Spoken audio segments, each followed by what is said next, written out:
Imagine por um instante uma cena que parece saudar um passado distante, mas que, ao mesmo tempo, grita verdades dolorosas de uma sociedade que, em muitos aspectos, ainda nos acompanha. Um quadro congelado no tempo de uma mulher, uma sinhá, sentada sobre um palanquim, seu olhar distante, quase desinteressado. Mas o que está ao redor dela? Dois homens, seus escravos, carregando-a como se ela fosse um objeto, algo que merecia ser transportado, algo que não compartilha do mesmo fôlego da vida que eles.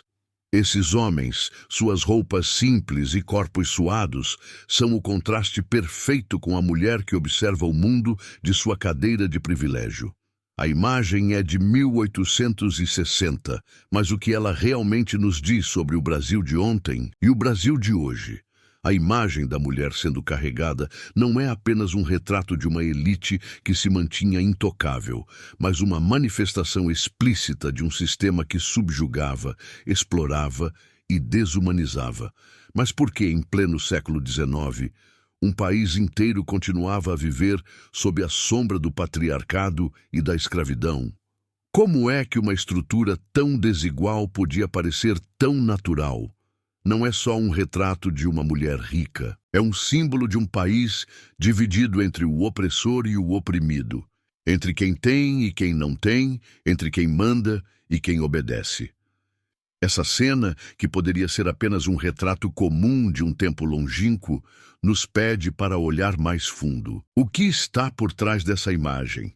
O que ela revela sobre os abusos, as desigualdades e os papéis que as pessoas eram forçadas a assumir? E a pergunta crucial: como, em um cenário onde a opressão era tão descarada, essas relações ainda moldam o Brasil que conhecemos hoje? O que realmente se esconde por trás dessa imagem de uma mulher sendo carregada como se fosse um mero objeto? Não é apenas uma cena de um tempo remoto, mas o reflexo de uma estrutura social que, por muito tempo, se alimentou da desigualdade. Em 1860, a escravidão no Brasil estava em seu auge. Eram milhões de pessoas arrancadas de suas terras, jogadas em um país estrangeiro, despojadas de seus nomes, suas culturas e, acima de tudo, de sua humanidade.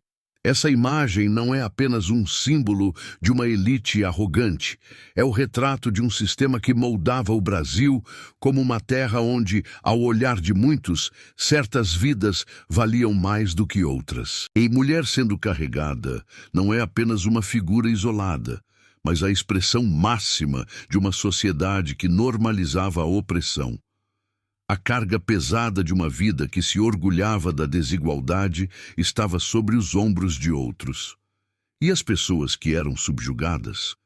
Elas eram tratadas como sombras de humanos, homens e mulheres escravizados, arrancados de suas raízes, passavam suas vidas trabalhando sem nunca ver uma centelha de dignidade, de respeito. Eles estavam ali para servir, apenas para servir. Mas a desumanização não estava apenas presente nas palavras ou nas ações visíveis. Estava no ar, impregnada em cada momento da vida cotidiana, nos mínimos gestos. Quem era, de fato, o ser humano nessa dinâmica? Quem eram as vítimas reais? Não só aqueles que eram carregados ou subjugados fisicamente, mas todos aqueles que se viam cercados por um sistema que ensinava que um ser humano poderia ser descartado, desconsiderado, reduzido a nada. Esse sistema não era apenas algo que se via à distância. Ele se entranhava nas famílias, nas mentes, nas ruas e até nas casas mais simples. Os que tinham poder e riqueza, como a sinhá da imagem, não eram os únicos a criar essa hierarquia. Eles eram o reflexo de uma sociedade que construía, com o tempo, uma normalidade cruel e injusta. Esse cenário, ainda que mascarado pela aparência de ordem, era uma máquina de exclusão e sofrimento. Era um ciclo que não acabava com a simples mudança de um dia para o outro. Ele estava profundamente arraigado, enraizado no sistema de crenças que até hoje reverberam em aspectos de nossa cultura. A luta pela liberdade, a luta pelo reconhecimento da humanidade do outro, essas não são questões que desaparecem com o tempo, mas continuam a assombrar nossa memória coletiva. Quando olhamos para essa imagem, é fácil pensar que tudo isso é parte de um passado distante, uma página virada da história brasileira. Mas e se pararmos para refletir, será que realmente conseguimos escapar dos ecos desse tempo? Será que as marcas dessa desigualdade não continuam ressoando no presente? Olhar para a figura da Sinhá sendo carregada, para os olhos vazios dos escravizados, nos lança em um dilema desconfortável. Estamos livres de uma estrutura de opressão que, de alguma forma, ainda se reflete em nossa sociedade? Por mais que o Brasil tenha abolido a escravidão em 1888, a herança desse sistema cruel continua latente. Não estamos apenas falando de um vestígio de uma época onde as classes eram tão rigidamente separadas. Estamos falando de um ciclo que moldou e ainda molda as relações entre ricos e pobres, entre as elites e as massas, entre o que se considera aceitável e o que se torna invisível. Essa Sinhá, carregada pelos escravizados, não é apenas um retrato de poder desmesurado, mas um reflexo de uma mentalidade que ainda pode ser vista nas relações de classe, nos preconceitos e na forma como tratamos os outros, especialmente aqueles marginalizados. A ideia de que as vidas de certas pessoas valem menos, que seus corpos estão à disposição de outros, não se dissipou como por mágica. Está presente em inúmeros aspectos do cotidiano, em como as desigualdades econômicas, raciais e sociais continuam a se perpetuar. Vemos uma sociedade que, embora seja menos explícita, ainda carrega os vestígios dessa desigualdade, onde o peso de certos corpos, especialmente os corpos negros e pobres, ainda é carregado pelas mãos invisíveis de um sistema que perpetua as disparidades. Não é preciso olhar muito longe para perceber a relação direta entre o passado da escravidão e as questões de racismo e exclusão que ainda afetam a sociedade moderna. As tensões raciais, a marginalização de comunidades negras, a violência policial e o acesso desigual a direitos e recursos são manifestações contemporâneas dessa dinâmica histórica. Em um Brasil onde a escravidão foi abolida, mas a estrutura que a sustentava ainda permeia muitos aspectos da vida cotidiana, a questão permanece.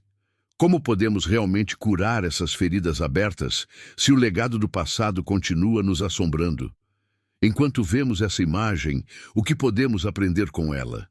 Ela é apenas um lembrete sombrio de um passado distante?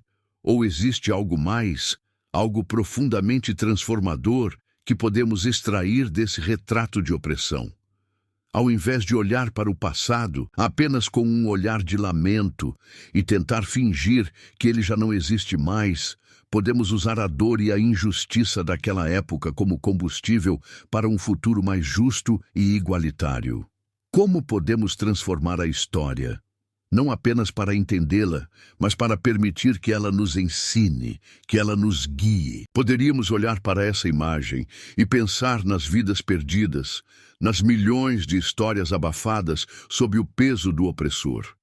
Mas talvez a verdadeira revolução esteja em como enxergamos a nossa própria responsabilidade no presente. A chave da transformação está na capacidade de reescrever as narrativas, não apenas nos livros, mas nas ruas, nas escolas, nas casas, nas leis. Será que conseguimos realmente desconstruir as hierarquias que vemos hoje, para que nenhum corpo seja mais carregado nas costas do outro, seja pelo peso de um sistema ou pela indiferença de uma sociedade que finge não ver? A história nos dá uma oportunidade de reflexão, mas também uma oportunidade de ação. O que podemos fazer com os desafios de hoje para garantir que as futuras gerações nunca mais carreguem o fardo da exclusão e da desigualdade? Quando as imagens do passado se entrelaçam com o presente, As soluções podem surgir de formas inesperadas, como uma revolução silenciosa que começa nas conversas diárias, nas mudanças de atitude, na luta por justiça, onde cada pequeno gesto, cada escolha pode ser uma força de transformação. Estamos vendo uma sociedade mais consciente, onde as questões de classe, raça e privilégio começam a ser debatidas mais abertamente, onde o peso da história está sendo finalmente reconhecido. A igualdade, um dia uma utopia distante, está se tornando um ponto de encontro para aqueles dispostos a questionar, a aprender e a agir. Mas será suficiente?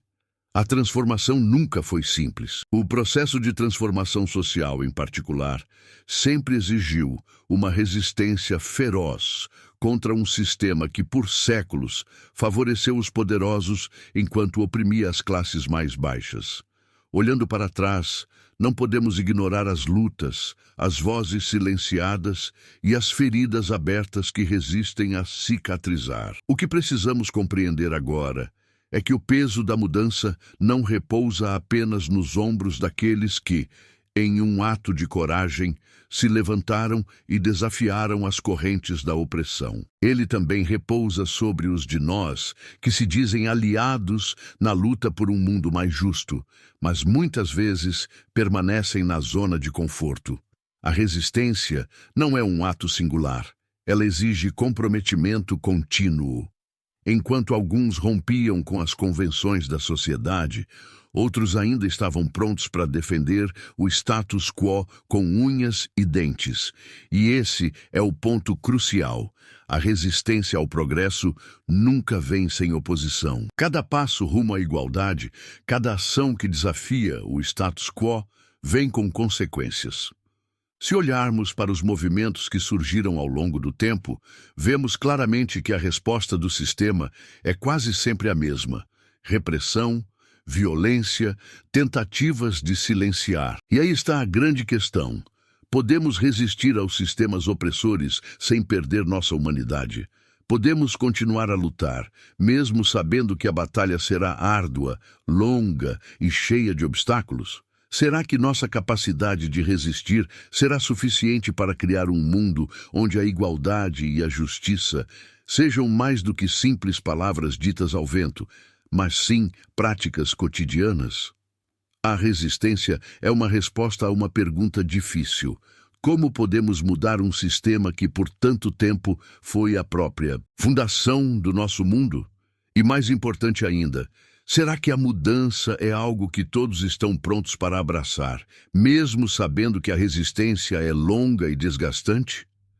A imagem de uma mulher sendo carregada por seus escravos em 1860 é um reflexo de um passado que ainda ecoa na nossa realidade atual. Essa representação de desigualdade, onde o poder e a opressão se entrelaçam, não é apenas um retrato de uma época distante, mas um lembrete do quanto o preconceito e a exploração ainda marcam nossa sociedade. Cada olhar lançado sobre essa imagem deve ser um convite à reflexão sobre como as estruturas de poder continuam a se manter de pé, sustentadas pelo trabalho e pela dor de milhares. Mas não podemos nos limitar a ver apenas a dor. Devemos também enxergar a força silenciosa daqueles que resistiram. Aqueles que, mesmo sob a tirania da opressão, levantaram-se e mantiveram a dignidade. O legado de resistência daqueles que viveram sob o jugo da escravidão é uma semente que, mesmo em solo árido, germinou e floresceu em movimentos de justiça e igualdade que atravessam os séculos.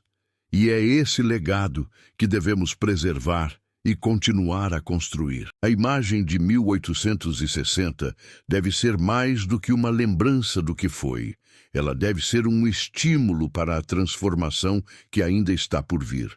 Não podemos ignorar os erros do passado, mas podemos lutar para que as gerações futuras vivam em um mundo mais justo, onde a dignidade humana seja um direito de todos. A luta nunca acabou, mas com cada passo em direção à mudança, honramos os que vieram antes de nós e garantimos que sua luta não tenha sido em vão.